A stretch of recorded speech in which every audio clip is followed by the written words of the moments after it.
Thank you, Madam Speaker, and I thank my friend from California for yielding and for his tireless work exposing the deep flaws in this bill. I rise as the leader of the Republicans on the Education and Labor Committee, which should have had an opportunity to consider this legislation fully, considering its vast implications for educational institutions and employers. We did not have that opportunity. Instead, we had a single subcommittee hearing. As a fierce advocate for the Education and Labor Committee, I would never deem any subcommittee unimportant, but it was the subcommittee with the smallest membership.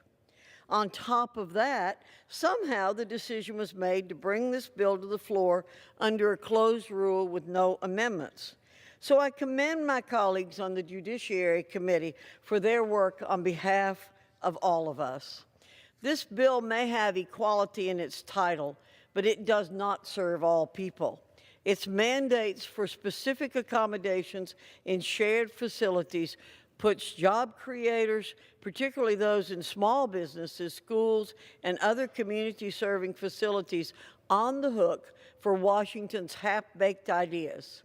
Its vague and circular definitions of gender identity will lead only to uncertainty, litigation, and harm to individuals and organizations that will be forced to comply with a law the authors don't even seem to understand.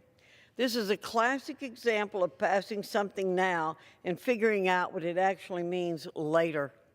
We've been here before. If the devil is in the detail, we're in for a lot of devilish surprises. This is no small price for some greater good, as the bill's proponents have argued. Opening schools and workplaces to expanded liability based on, as the bill states, a, quote, perception or belief, even if inaccurate, of suspected discrimination. Madam Speaker, I'm going to repeat those words because they're so unbelievable. A perception or belief, even if inaccurate, of suspected discrimination. How can we write legislation like this? Would have untold chilling effects on hiring, career advancement, and one could easily see discourse in the classroom. Where the bill is alarmingly clear, however, is in its meticulous and intentional destruction of religious freedom protections. American employers and educators have grown accustomed to clumsy and misguided mandates coming down from Washington, shrouded in good intentions. Other laws under the jurisdiction of the Education and Labor Committee are littered with them. But this time, something is different. The provision in H.R. 5 that guts the Religious Freedom Restoration Act of 1993 is clear in its intent.